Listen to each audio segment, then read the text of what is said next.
Welcome, welcome, welcome, everyone. How both of you doing? Are we surviving the Monday? Just about. How are you? Yeah, good, good, good. Laura, hey, good to see you. Hey. All right.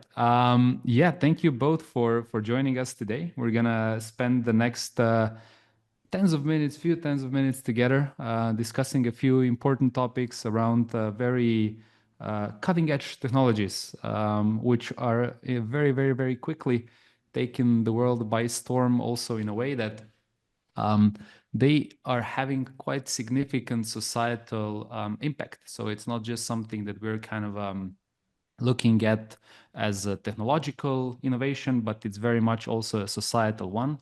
And we are indeed talking about artificial intelligence. So we will be looking today not only again about the technical aspects of it and kind of like and what's the strength of the technology, but also looking at from the perspective of how can we harness these technological advancements towards a change for good. And I think it's pretty widely shared sentiment that that would be very, very helpful, especially given the times that we're seeing currently. So we'll be touching upon concepts like human centricism. So how can we make AI more human centric? What's the ethical impact, or how can we make the technology be kind of moved towards some more ethical applications? Can regulations help with that? Can standards help with that? So a whole bunch of very, very interesting topics. For those of you who haven't seen my face before, I'm Thomas. I'm one of the founders at OriginTrail. And for those of you who are maybe new to the OriginTrail ecosystem, we are an ecosystem focused on trust and transparency, and we've been doing so for the better part of the last decade, where we have seen that if we have a transparency, that sunlight almost acts as the best disinfectant, and it also ensures that over time you'll have the cream flow to the top. So we've done so with the version of artificial intelligence, which is called or dubbed the good old-fashioned AI with symbolic AI approach. So here, from the technical perspective, knowledge graphs were the main driver, and especially the decentralized knowledge graph, which we launched in 2018, and since has been used by a fair amount of global leaders in different domains. Without wanting for me to ramble too much on as a part of this introduction, I would like to perhaps invite you, Laura, first, and to kick off your introduction. You are a human factors and cyber psychologist, so maybe you give us a little bit of color about what all of that entails as a part of your introduction, and yeah, then perhaps if you could, give us a bit of your perspective on how you feel that the technology and of artificial intelligence should we be thinking about preemptively thinking about the impacts of this technology that can have on both individuals and society as a whole? And yeah, so without further ado, I give you Laura. Okay, thank you. So yes, I'm Laura Bishop. Firstly, in relation to my current role, so I work for the British Standards Institution. So BSI are the UK's national standards body that are appointed by British government. And BSI's key purpose is to deliver impact for a fair society and sustainable world through the development of standards. So my specific role at BSI is I'm sector lead for AI and cyber, which are two massively important and interrelated subjects. And the objective of my role is acting as a nexus between the standardization world and society. So linking those two up, so supporting the whole standardization journey from discovering that we need a standard to perhaps improving adoption levels of the standard, and ensuring the benefits to standardization are realized and innovated upon. But yeah, so I'm a psychologist, as mentioned. I have a PhD in specifically human vulnerabilities to cyber attacks. And my research background covers human interaction with robots, cybersecurity and AI. Back when I was doing all of this, it was all quite new and developing areas in psychology. And then I spent quite a number of years before joining BSI working at that interconnect between academia and industry and understanding what do we need to know about human interaction with technology. And also how can we apply what we know now without having to wait for more substantiated outcomes. So I did that role at Airbus for a number of years. Some of this work related to things like chatbots, deepfakes, AI-powered social engineering, AI-powered robots, and all exciting stuff like that. So from the point of view of the human and AI interaction side of things, so human-centric AI is about focusing on cooperation and synergy between humans and intelligent systems. And it's so important because even though AI systems have the ability to do so much good, they also have the ability to change some things at a very groundbreaking level. So things like how knowledge looks for us. People often use something like Wikipedia to inform their own knowledge. And chatbots are coming up the line now as a new way of informing, yet they're stated to hallucinate in about 27% of times. So how much can we actually trust on that knowledge, and how much should we act upon it? And it's also important to note that AI, even though some of what it does doesn't seem that exciting, in the fact that, you know, chatting to chatbot as customer service expert and so on, AI has the ability to positively and negatively impact our world insofar as health and well-being, education, equality, the environment, justice, all hugely impactful situations. And nobody wants AI to influence any of those things in a way where the human hasn't been considered right across the AI journey. That is, yeah, very, very, very much on point. And thanks for that background. We have touched upon also in the beginning, given the importance or the purpose of British Standards Institution, where obviously, Mark, you're a part of that organization as well. And through that, we had the pleasure of speaking a fair few times over the last few months and touching upon these topics. So for those of you who maybe are meeting you for the first time, could I invite you also for a short introduction? And yeah, you know, Laura was speaking about the importance of considering humans when it comes to AI. So I ask similar question to you as well, is what in your perspective is how human-centric AI? Yeah, absolutely. Hi, everyone. Welcome. My name is Mark Thirlwell. I'm Global Digital Director for BSI. So I won't go over what BSI does because Laura's done it very well. What I am focused on is how both BSI uses digital solutions and also our role in influencing the safe use of digital in the outside world. And that spans our standards work that Laura's covered, but we also look at how we help companies to embed that those standards, and to certificate against them and make sure that they are being adopted fully and completely.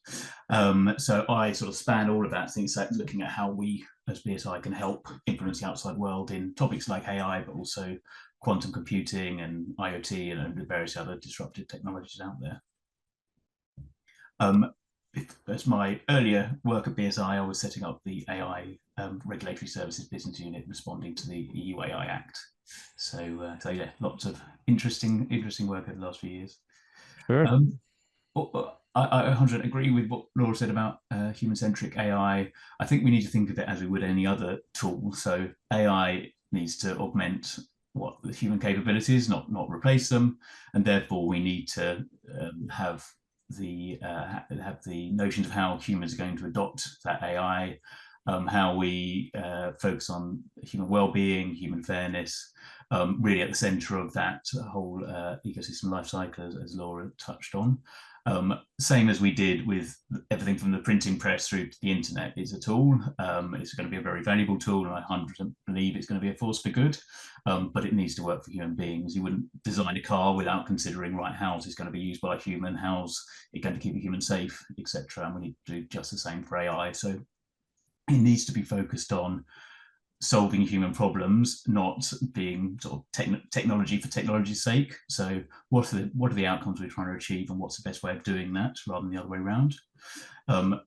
but one of the challenges and one of the things that Laura and team are sort of grappling with is, to do that, you need to sort of codify some quite human concepts, such as ethics and fairness, which it's taken philosophers thousands of years, and I still don't think we've probably got a consistent view of what we mean by ethics and exactly what is ethical and what isn't. So it is definitely a challenge to make sure we're all pulling in the same direction on this stuff.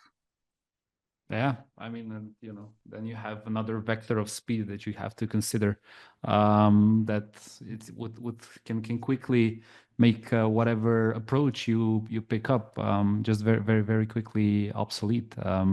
So I'm guessing that the departments of both of you are quite often then kind of collaborating in the way BSI is approaching this to ensure that also that's reflected in standards and regulations that you're proposing.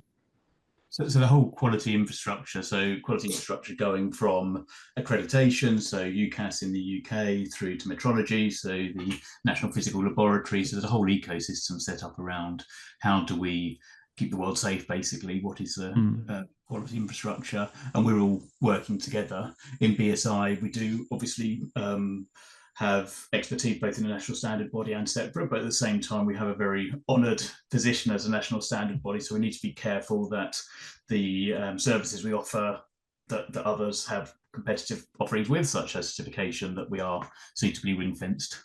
But yes, where we can, we work together as well as the rest of the ecosystem.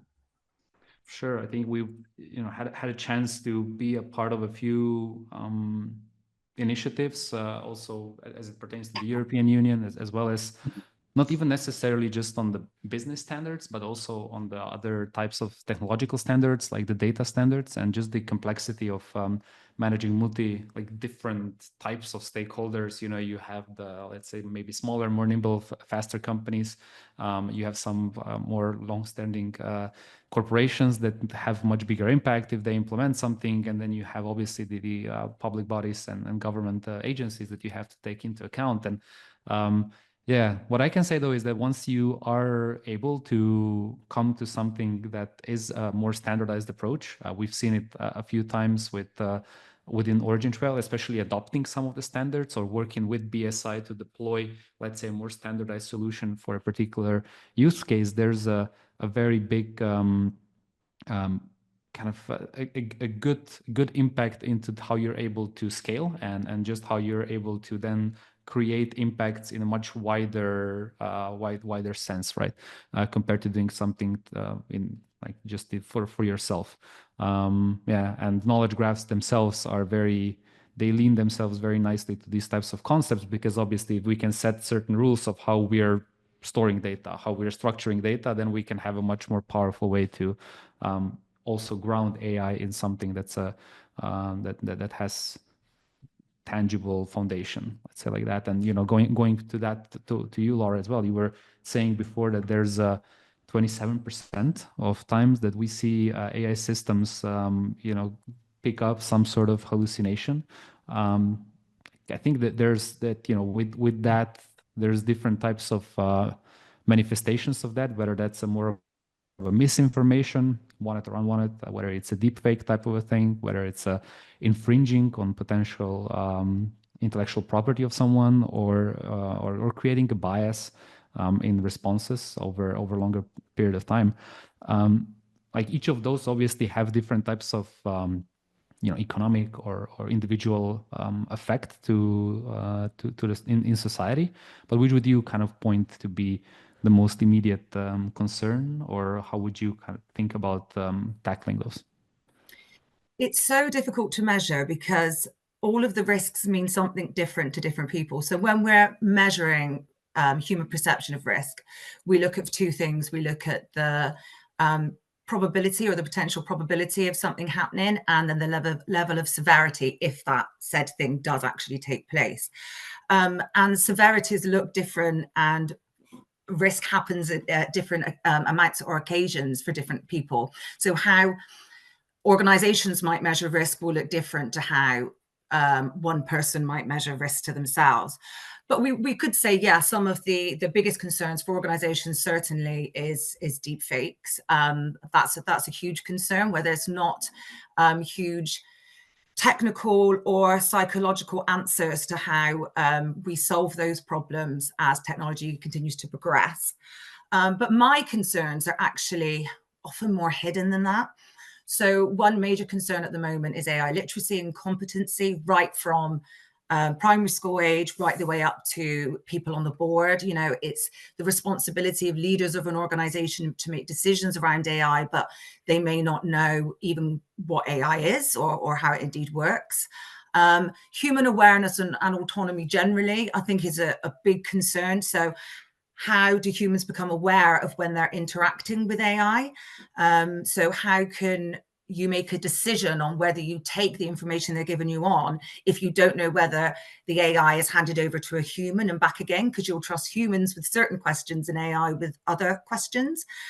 Systems like Alexa and AI-powered Alexa, if you don't pay for your AI-powered Alexa, does it revert back to your more basic Alexa? And are you informed of that? Because you might, again, ask different questions to both.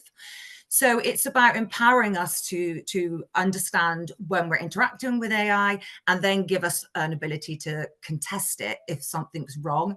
And we need to be doing more around that. And that's something we're working on in BSI at the moment. So we're on phase 2 of our Contest AI program, where we're looking at how the whole contestability should be organized. So how do people contest? Who needs to make decisions on what happens post contestability? What are people contesting? Are they contesting the data used? Are they contesting the fact that an AI system has now been retired and it's going to really impact them in some way? So there's a lot of questions around that we're looking at in AI, in BSI this year. But I think that's a couple of huge problems, and autonomy as well. So when can humans say no? If you're working in an organization that uses AI, are you able to not use it? If all of your friends have wearables that are tracking you through glasses or listening through you through an AI necklace, are you allowed to be made aware of that? Because if you have a Ring doorbell, it comes with stickers that you should put in your windows and CCTV, you should be made aware. So where's the autonomy in relation to these new wearables that are coming out? So I think it's all of those more forgotten aspects that are more concerning right now. Yeah, I think the explainability of systems is so important also, because there's what we saw, for example, a lot of organizations also feel deflated in a way because they've tried something and it didn't play out the way they would think it would, or it introduced certain risks that they would that they didn't maybe consider previously, and then just the level of explainability of how a system derives a certain output is which means closely tied to transparency and information provenance and all these concepts that are so important, and of course, like the ownership of data, right? Also, like, okay, am I willingly, buying into a particular service because I fully understand it, or because it was just a convenient thing to do, and I wasn't really made aware about what I'm signing up into. So I think a very, very important few points raised there that we'll also touch upon over our presentations. And I think Mark, Laura created a segue for you as well. That of the questions I was thinking to ask you is like, if we are considering the organizations that have their mind, heart, and funds in the right spot, and they would like to do the right thing, do you see any barriers to it, for example, in terms of either adopting or buying into a certain ethical future when they're using artificial intelligence? And what would you feel is like the missing piece for if we have two paths, a happy path versus a more Skynet scenario? Hopefully we can avoid that one. So a couple of thoughts. So the first is, I think the will is there from our interactions with the industry and those developing and using AI. I think a lot of people have got into AI for the right reasons, from my experience of wanting it to be put in use, of course, for good, and therefore wanting to address some of these challenges around ethics. When we started hiring a team to look at the regulation and assurance of artificial intelligence. I thought one of the main challenges we would have is attracting real top AI talent, because clearly if you are going to be there setting the standards and assessing other people's AI, that takes a very strong AI capability within our organization. And I was very surprised and delighted just of the quality of the people we have attracted to BSI, and it's all down to that desire to do the right thing and that desire to be at the cutting edge, and how we sort of unpick this knotty problem of AI ethics is what, obviously, as you all know, Thomas, what one of the key topics, one of the key challenges in AI isn't necessarily a technical one, it's an ethical one, and how we do hold that. So it's not a matter of will. I think there's a couple of things. One is the way the discussion is being positioned, I think at the moment is unhelpful. That's generally in various areas of the wider piece, but things like both in the regulatory conversations, the governmental conversations, and in the media, of almost as though ethics and sort of control and innovation are at odds with each other, as though it's one or the other. You either have control and you make sure you're ethical, or you can be innovative.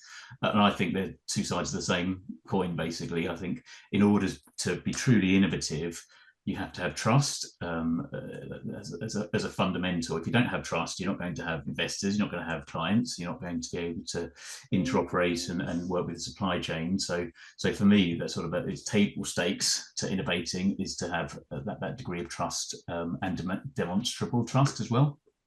So that, I think, is one area that's probably unhelpful, and we need to sort of reframe and reposition in how we think about this. The second barrier is just the speed. You Thomas mentioned it earlier, but it is moving at such a fast pace that both the regulators, standards, and the AI industry is scrambling to keep up, and that does mean that there is a lot of fragmentation currently. So I think we'll touch on that a bit later in the presentations, but as I'm sure those listening in and yourself, Thomas, will know, there are, I mean, well over 100 by now different pieces of international regulation looking at how to regulate and safeguard against the malicious use of AI. And currently, a lot of them are doing it in lots of different ways, and there's limited interaction and alignment between them. So that's one of the big areas, is the ecosystem needs to help AI developers to conform, and especially startups. They won't have a huge compliance team who can horizon scan, and the fact that AI is borderless and there is no clear way of demarking between, okay, this is in this jurisdiction and this jurisdiction, especially when you want to sell products internationally. It makes it very hard to conform if international regulation isn't aligned.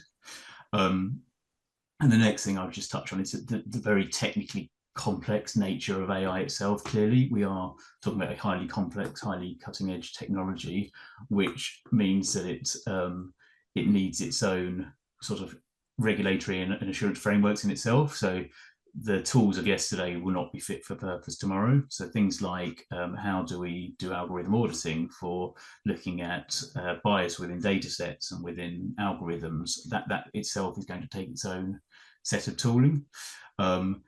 And the awareness of some of these fast-moving technical areas of the regulation and the need to be regulated. So medical devices are an industry we work a lot with at the moment, and they are they're used to being regulated. They've been regulated for a decade, so they know the steps you have to go through.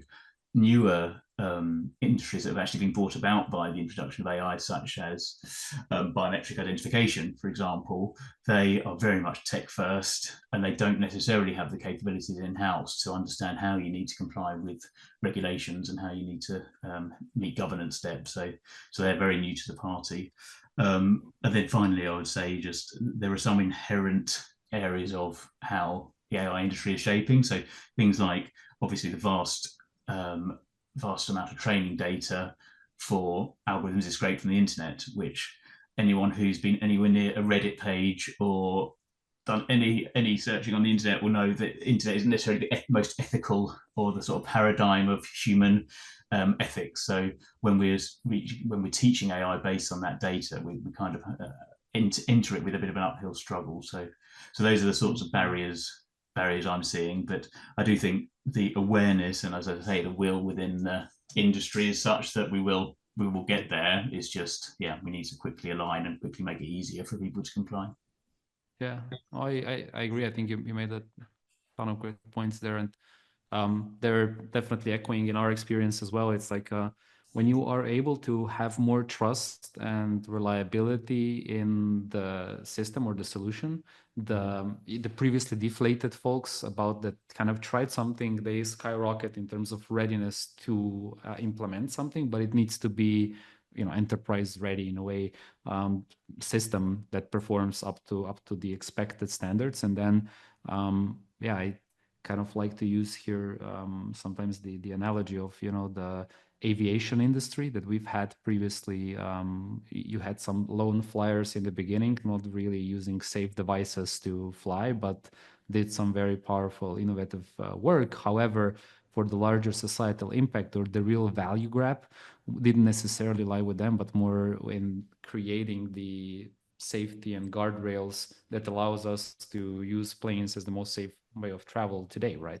This is that really was the kind of a leveraged jump for the entire industry in terms of how much value it could deliver for the entire society because of the existence of those guardrails. And with AI, it almost feels like that sometimes, is that if we can create a safe and reliable way to use artificial intelligence, we open up so much more potential in terms of how this can be used, especially when we're talking about non-trivial use cases. And yeah, I'll definitely agree with you on that point. Alrighty, what we're gonna do right now to just break up a little bit of me just talking, I'm gonna talk some more. And no, we're gonna do just for the guests following. So the next segment is going to be two presentations where we'll be covering these topics that we touched upon in these introductory remarks in a bit more details from the side of OriginTrail and BSI. And then we'll finish up with a few questions at the end. And then, of course, if you have something that's a burning question from your end as well, you know, you can drop it in the Q&A, and we'll do our best to get to it. All right, so now I'll try to do the most technically advanced thing anyone has ever attempted to do, which is share a screen. And I'll just yeah. Mark, can you give me a thumbs up that you're actually seeing what I'm sharing? Yeah, amazing. Alrighty. Cool. So we've been talking about artificial intelligence, the impacts of it on society, how different companies are able to go from wanting to do something ethically to actually implementing it, and the roles that different standards, regulations can play into it. And what we'll be looking at right now is just a kind of like, how can we actually do that from the perspective of implementing it, and not get lost in the details, or not get lost in technology doing something on its own. The pathologies we were talking about, which this will really go after, is hallucinations. I think we all kind of spoke about it, and that goes to folks feeling deflated a little bit because technology is doing what it's supposed to. So every output from a purely neural network or a generative model is going to be generate something that's generated by default, right? So it's a probabilistic system. So it's a statistical probability of something of the highest probability that is going to materialize, and that's going to be generated. Now, hallucinations can be, for some people, you know, even the same output could look like a hallucination for one person, and to another, and it might look what they were looking for. And depending on, because also whoever is the perception is or whoever is on the receiving end determines that somewhat for non-exact responses. However, if we have no information provenance, we have a problem with that, because we don't know what it was based on. We don't have explainability. Bias and misinformation, a huge potential, because obviously, again, with blindly trusting a certain system, we can be brought to a situation where we take something that was actually a motivated response that was introduced into the system as something that is truthful in its entirety, and we take it up on the face value, and then can be misled by doing so. I think this is a big one, the IP and data infringements. It's just a very, very huge kind of field that somehow today almost deemed as a like cost of doing business. However, in the future, it might be the intuition is that it might be a really big value generator when we start to think about any technology or knowledge for technology that we're creating to be AI ready, and how can we make it so that AI can consume it, but in a trusted and transparent way, and also get compensated for our efforts in doing so. And the last one is model collapse. You were mentioning, Mark, as well, that you have these huge models that are learning themselves on doing the learning on top of public data, but we are reaching a flipping point where there's going to be more AI generated data on internet than human generated. And the fear there is that there might be less uniqueness to that data set because it's synthetic, because it has been created by an AI model. And that could lead what has been seen before already and covered extensively in scientific literature, is that you have neural network then starting to lose the outlier points, which are crucial to determine to have that like effective statistical probability, and you're running a risk basically for a model to start to implode and at the end also collapse. So a bit more of a further out looking pathology that we might stumble onto. So all right, what can we do to kind of address these things? Well, we firmly believe information provenance is a big one.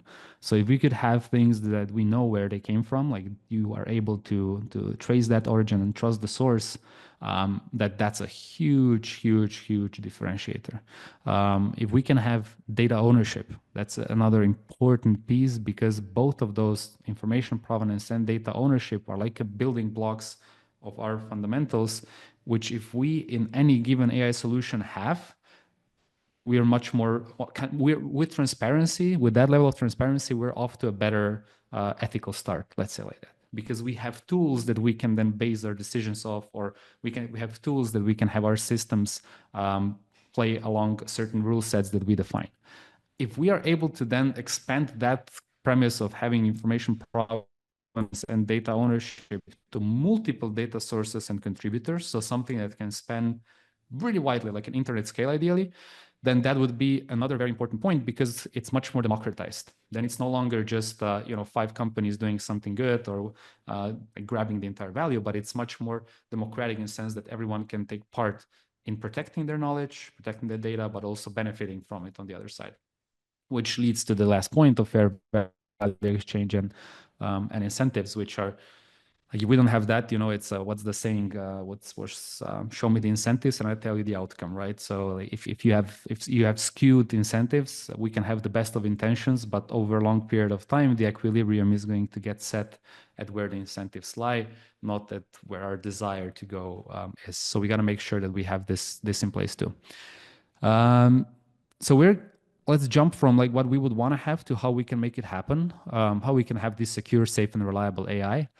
And we're seeing these 2 parts here. And we like to take the analogy of how human brains is perceived as well sometimes. So the left-hand side of the brain, where we have more the factual, the deterministic side, and the logical reasoning, the rule-based inference. And we feel this is very nicely represented by the Decentralized Knowledge Graph, which has all these properties. It has the properties of a very structured data, like a world model of different complex environments that we can describe in data terms. And each of that data point has verifiability and a data owner. So like we have all the required building blocks there to create or describe any complex ecosystem in data format that's deterministic and very, very precise. And on the other hand, we can then pair that up with the right-hand side, the more creative side, which is the generative AI.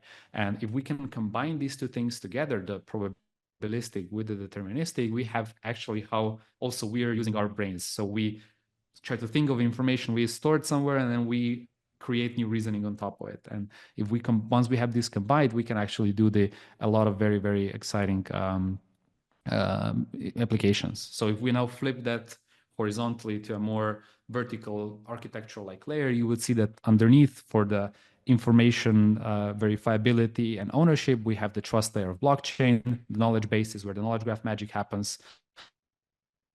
And then verifiable AI is where we append the neural networks in. And then that's how you are able to have verifiable AI actually happen.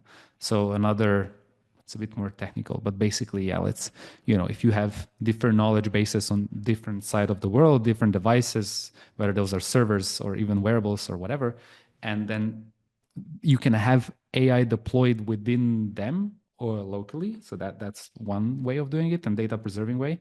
Or you can even tap into the multitude of these sources via using the decentralized knowledge graph to create verifiable neurosymbolic AI. So artificial intelligence solutions based on multitude of data sources, all of them verifiable, all of them having owners, and you can decide whatever the best business model it is to apply for this type of a setup.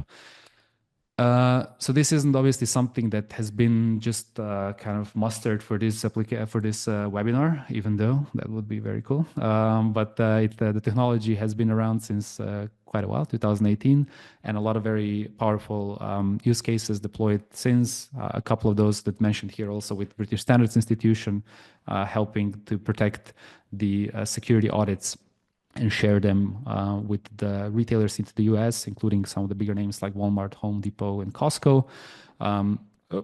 Sorry, that was a sneak peek.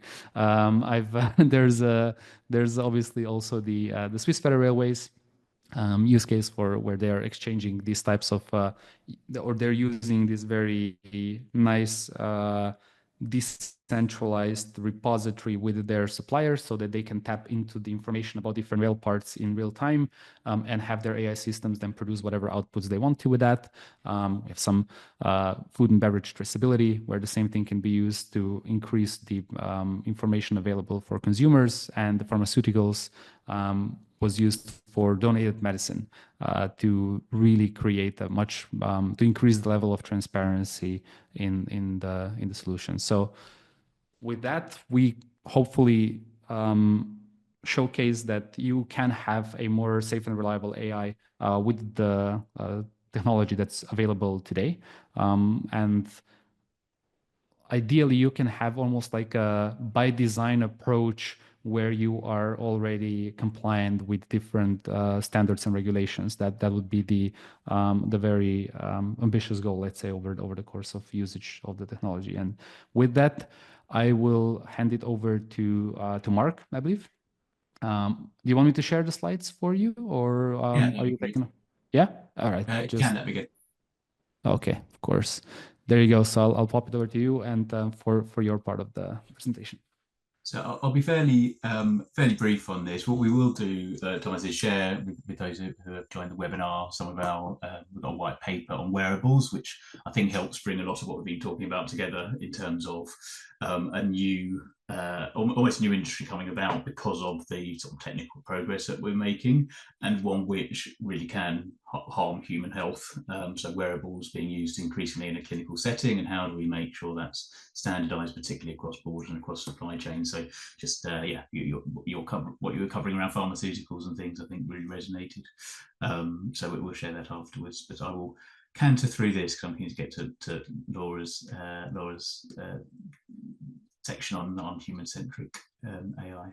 So we talked earlier about the fragmented regulatory landscape. This is kind of just showing how fragmented it is. So even in the last sort of 6 months, and this has been going on for a lot longer than that, there's been lots of change in the world. So a movement almost away from safety on the face of it to this pro-business type ethos. You'll have heard it covered a lot at the Paris summit earlier this year. The Trump administration's executive order covered it. So almost a change from the focus on AI safety to AI innovation. As I said earlier, I don't think that is I think that's a false choice. I think there is a need for both, and I think sort of bouncing from one to the other, I'm not sure it's terribly helpful. But this is just showing sort of the range of different regulations. At the bottom there, you've got the EU AI Act, which is arguably the most progressed of the international regulations. So China was probably first, but that was fairly sort of China-centric. The EU basically covers anyone wanting to sell a device within the European Union itself. So it's not just companies based within the EU. It's anyone wanting to sell a product in the EU, and it takes very much a risk-based approach. And some of the others are following suit. So Canada, for example, is trying to echo as much as possible the sort of premises of the EU, whereas others aren't. So there's a couple of ways in which they sort of differ. One being whether it's horizontal or vertical regulation. So horizontal regulation, such as EU, very much looks at how AI could impact high-risk devices across any industry. So it will apply to medical devices, autonomous vehicles, biometric identification, anything that could result in human harm. But it looked very much from that horizontal view of across all industries, and looks at it with an AI sort of centered view rather than an industry centered, whereas other companies such as the UK are looking more at, okay, how do we regulate it based on the different industries and the different use cases, taking the view that industry use of AI differs so much from one industry to the other that you need to take a real specific look at the use cases. And then there's the level of how arm's length it is. So some are doing very much sort of guidance-based, principles-based views, whereas others are being more sort of prescriptive and offering more guidance on what should be covered. And then how, yes, whether it's arm's length as in third-party conformity assessment, or whether companies are allowed to test for themselves. So those are some of the key differences. But at the end of the day, and where standards comes in, is no matter how they're approaching regulation, it's protecting against the same set of risks. So we've covered a lot of them, and you covered a lot of them in your presentation, but the trustworthiness of AI, does it say do what it says it's going to do and nothing else? Is it secure? Does it keep your data, etc., etc.? Oh, you moved forward, Thomas. Oh, if you just go back to that slide, that's fine. And then, sorry, I'm just talking around this. This isn't actually on the slide.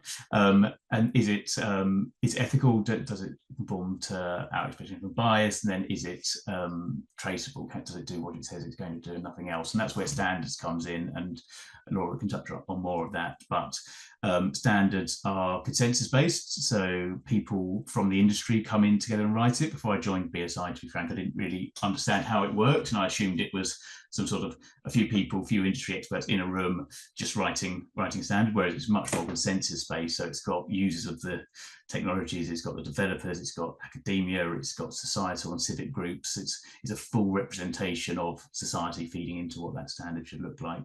And because it's more adaptable, so it can be spun up quicker, it helps to react to the ecosystem. So no matter which of these regulations we're looking at, a lot of them are underpinned by standards, and standards can act as an alternative to regulation as well to drive that consistency, increase trust, enable interoperability, etc. Go to the next slide, please. So just wanted to touch on for those UK-based people, the AI Opportunity Action Plan. So this came out quite a short while ago, and talks about what the UK wants to do to both encourage the use of AI and protect as well. So three main sort of pillars of that. There's building the AI foundations, which is really around infrastructure, talent. So BSI is working as part of an initiative in the UK called Bridge AI, which is helping to ensure that the awareness that Laura talked about earlier is put in place. So how do we make sure that those who need to be educated on AI can be? It's driving the adoption. So how can we embed AI into public services? How do we boost the private sector outcomes? So it's really uptake, sorry. So it's really based on driving rather than sort of protecting at the moment. And then homegrown AI. So how do we bring, how does the UK bring more sort of home? And certainly since some of the recent political discussions, there's been more and more increase in terms of how do we localize production, both of AI, but also of things like smart manufacturing. So, so that's just a touch briefly, and we can talk more in the Q&A if it'd be helpful on the Opportunities Action Plan in the UK. Next slide, please. So in terms of, and you touched on this earlier, Thomas, about how where people should start if you're a new organization, don't know where to go, you're very much in it for the sort of technical AI, you're a tech first, digital first business, where should you start? There's a standard called ISO IEC 42001. So this is the world's first AI management system standard, which a management system standard is exactly what it says on the tin. How should your organization be set up in order to understand and appropriately mitigate the risks of AI yourselves? So this is the same or similar to 27001, which is for information security, but this is dedicated for AI management systems. So it covers some of the questions there, but this is sort of the industry standard, if you like, literally, for how a company should be set up. So there's a website called the AI Standards Hub, which you can access, which has information on all standards that exist for AI. Some of them are, for example, this one are more sort of based on how you manage AI. Then it goes down to much more technical ones. So there's a standard around bias in machine learning, for example. There's some comes down to real particular use cases such as biometric identification, as I mentioned earlier. But yes, thought worth mentioning for 2001. If you go on to the next page, I'll briefly talk about some of the things it entails. Actually, if you could flip forward one more, please, Thomas. So this is the last slide, Jade. You start with, at the top there, with scope. So it's not a one size fits all. So clearly, depending on whether you're a 2-person startup or a multinational organization and the nature of the AI you're producing, so whether it's working in people's, I don't know, medical devices that could be life-threatening, or it's more of a consumer type device, will depend on the level of control you need to have in place. So the first thing is really to understand what the organization is achieving. Second then is to put a policy in place. So it's never going to be sort of the most fascinating of topics, but really, really key to take a stance at how is your organization looking into the development or adoption of AI. What are the principles you want to follow? What are the risks you are and aren't willing to take, etc. It's in planning, so really understanding the risks and the impact of the AI you're developing or using. Data handling, so as I'm sure people on this call, given the interest in this topic, will be aware, AI is data basically. Without data, there is no AI. So how are you handling your data? How are you ensuring that it's being used in the right way? And which is increasingly hard, and you touched on it, Thomas, in a world of AI. And then in the ongoing operation, how are the risks managed and monitored, and how are they mitigated? And then finally, the performance. That's where you can have internal audit, external audit, but that's around how are you giving yourself assurance that your controls that you have in place are fit for purpose. So, and all of this, yes, it is a fairly, it's not necessarily the first thing someone who's starting an AI sort of startup is going to want to focus on, but this is just so critical to ensure that best practices are being followed and that you have the trust of the ecosystem. So whether that's investors, clients, supply chain, this shows that you've got the right steps in place. Go on to the next slide. I believe I'm handing over to Laura. Right. Okay. Thank you. I think we want to leave some time at the end for questions, so I'm going to talk through these slides really, really quickly. I just wanted to leave everyone on the webinar with some idea of 2 main terms that are being spoken about in relation to AI at the moment, and that's socio-technical AI and then human-centric AI. I know that sometimes it can be confusing understanding the difference, what they mean, how we integrate them, and so on. They're not new terms, so they're new or newly spoken about in relation to artificial intelligence, but socio-technical systems have been around within the robotic space and cybersecurity space for many years, and so has human-centric design. It's just about how we now apply these to AI, and then it will be a different evolving technology in the future. So socio-technical philosophy at its very basics just means understanding the complexity of real situations, or finding that balance between efficiency and humanity. So we want things to work as efficiently as possible, but we have to do it in a way that is considering the human, how they work, and how they will interact with the technology. Sometimes these socio-technical systems may look slightly different for different topics. So you can have socio-technical systems that are highly complex and technical, but at the base of it, it's looking at technology, the processes of using that technology, and the people, and how all of those things interact together. So what are the processes that are required for people to use technology? That might be an organization's policy. But it's what we do, some documentation on how we actually work with this system, this piece of kit. And then we also later on brought culture into it. So as well as looking at the people, we're looking at people as a society. So whilst people might move in one way, when you put them into a large organization, we start getting things like herding effects and groupthink and biases where if a certain amount of people do a certain action or have a view or a certain norm, then everybody tends to follow. So we have to think about the wider culture. So that's in technology adoption. If some people don't think it's a good idea to use AI, no one will. Or also insofar as when not to use it, how to use it, and so on. Anything else I just want to cover? Yeah, it's just kind of promoting adoption to support innovation. So as Mark touched on earlier, people think that it's like this dichotomy of innovation or thinking about human risks, and it's really not. So innovation, when you think of it at its philosophy end of it, it's about taking an invention and marketing it in a way where it's adopted. So the invention is the piece of finding a piece of technology and working out that it solves a problem. And the innovation piece is the marketing and adoption.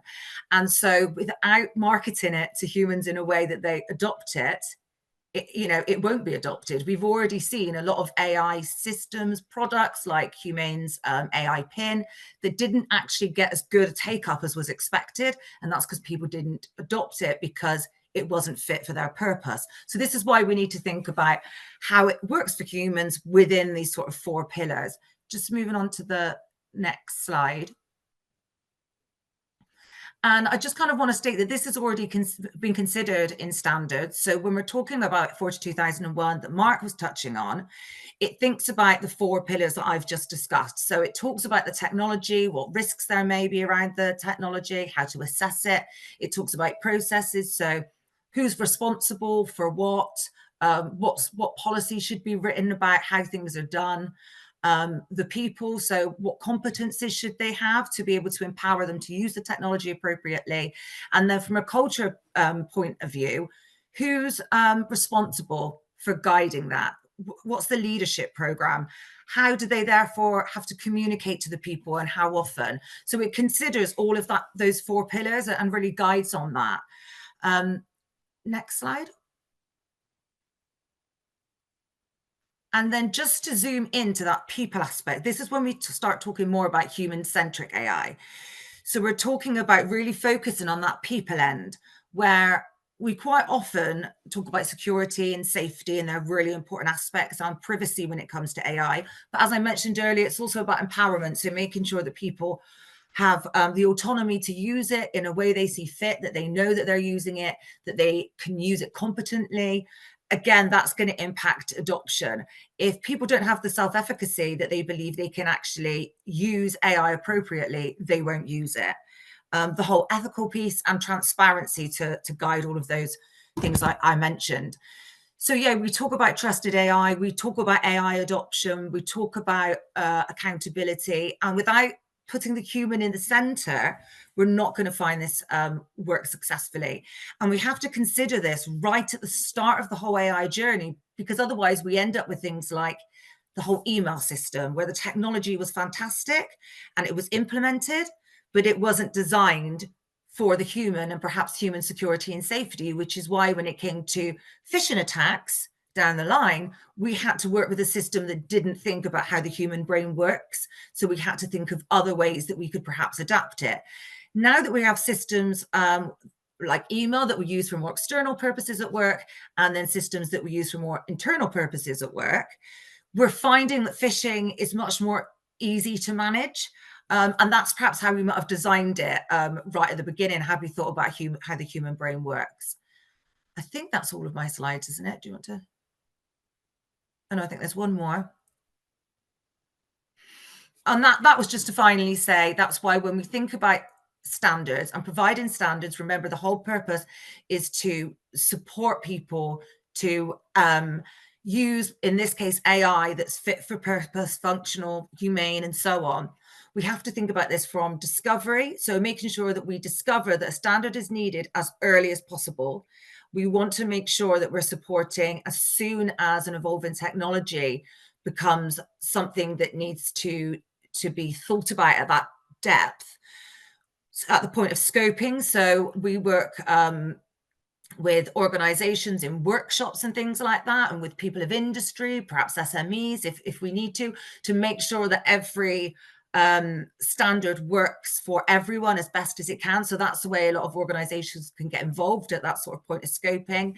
Our committees, as we say, develop it and then put it out for a consultation program where people can give feedback at that point.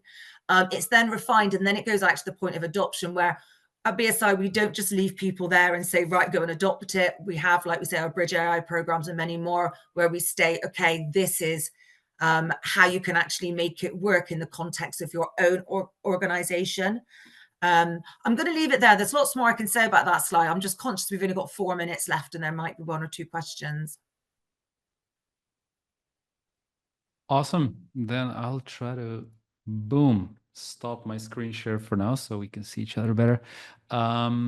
We do have some questions, and maybe Laura, I'll start with you because we have received a question from Adelina, who said that, thanks for the easy word in the question, but you were speaking about how AI, the need of bringing technology closer to people. And Adelina is thinking about the impact of anthropomorphizing, that was the word, Gen AI chatbots. So giving them human-like perceived characteristics, like saying that the AI hallucinates, which is obviously a term that's associated with human ability, not necessarily a system. Is that something that's a danger, or is it a helpful tool to make it I'm wondering if more this easily person knows me because I talk about this all of the time. Yeah, so when I first started researching the robotic space, we were looking at anthropomorphic robots. So I used to work with a robot called Pepper quite a lot. And considerations had to be put forward, like to make sure the mouth was not smiling or not sad, because obviously if they had to deliver news that wasn't the best. I did some research in how we want those robots to speak. Do we want them to have, again, a joyful tone? But if they have a joyful tone, they come across as childlike, so we don't trust the things that they're saying. Now we're at the point of AI-powered robots, and they can actually speak to you without kind of a Wizard of Oz with somebody programming it in the background. It is a concern. That's absolutely for sure. And there's a lot of robot research that's going on in that area. But I think my concern is more when we don't think that a human will see a piece of machinery as a human. So Pepper, yes, we can understand that may be anthropomorphized.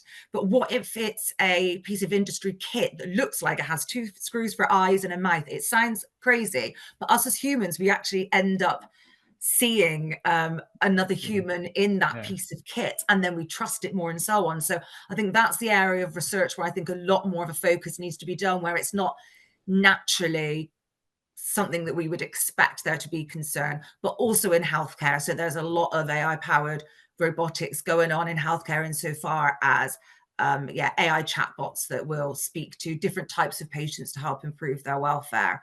So yeah, we have to be really, really careful. Yeah, I agree. There's definitely a line to walk there, because on the flip side, there it is, you are increasing the likelihood of technology usage, probably. If you do make it more accessible, and if it's for good technology, then also that could have a positive net effect. So which way we go, I think transparency is always the key. If you are talking to an AI powered system, you should be fully aware that that's the thing, and you should know how it was, have the explainability of the outputs as much as possible. All right, we'll pick up one more. I think there's a couple that kind of lean into the same thing.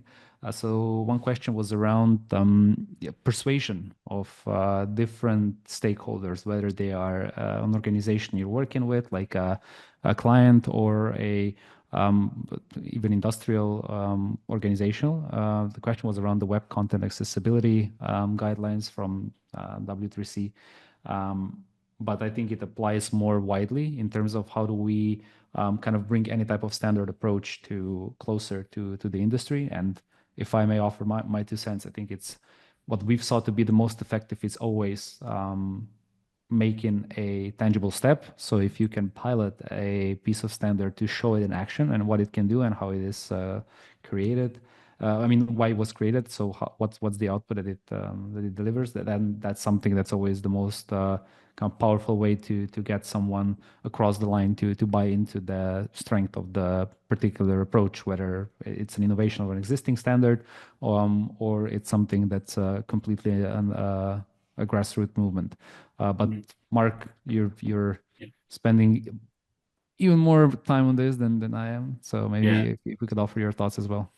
I think, and I'll be very brief thing over time, but I think the current way that decisions are taken in organizations makes it very hard to sort of balance, do the right thing against sort of a business case. So I think more, as you say, you can take tangible steps and really tie it back to sort of the organization's purpose and the value can achieve. So in the first instance, I think of it, I sort of liken it to drink driving. So originally there was the rules were set, punitive measures were taken, but over time then the wider system adopted new norms. So now generally people don't drink drive. Obviously it changes by different cultures, but because of that sort of societal, it's just not acceptable anymore. So whereas at the beginning it was more because they didn't want to get points or a fine on their license. So I think the more we can tie it back to, right, this is the right thing to do, yes, but also it will help us get investment and it will enable us to get more clients and tie it back to some of the tangibles. And as you say, prove, learn, iterate quickly. Then over time, I think as an industry and as a sort of ecosystem, it will be adopted more as a norm of it's a cost of doing business. If you want to be in AI, you need to treat human-centric AI and ethics as sort of front and center. Very much. There you have it, folks. Thank you so much for taking the time out of your busy days, Laura and Mark. I think we've covered a lot of ground for someone who is considering how to approach thinking or acting on deploying ethical AI. There's been some clear guidelines on what's good starts, how to think about it, what you can just do as the first steps and try to capture not only the compliance side of it, but more so the opportunity side of following or leveraging different standards or human-centric AI approach. I've enjoyed this conversation. I think we're short on time for any more questions at this point, but I think there's that might be our cue for a follow-up session in the near future. So thank you again for joining in. Thanks everyone for tuning in as well as guests. It was lovely to have you here and looking forward to hanging out soon. Thank you. So much, great to chat.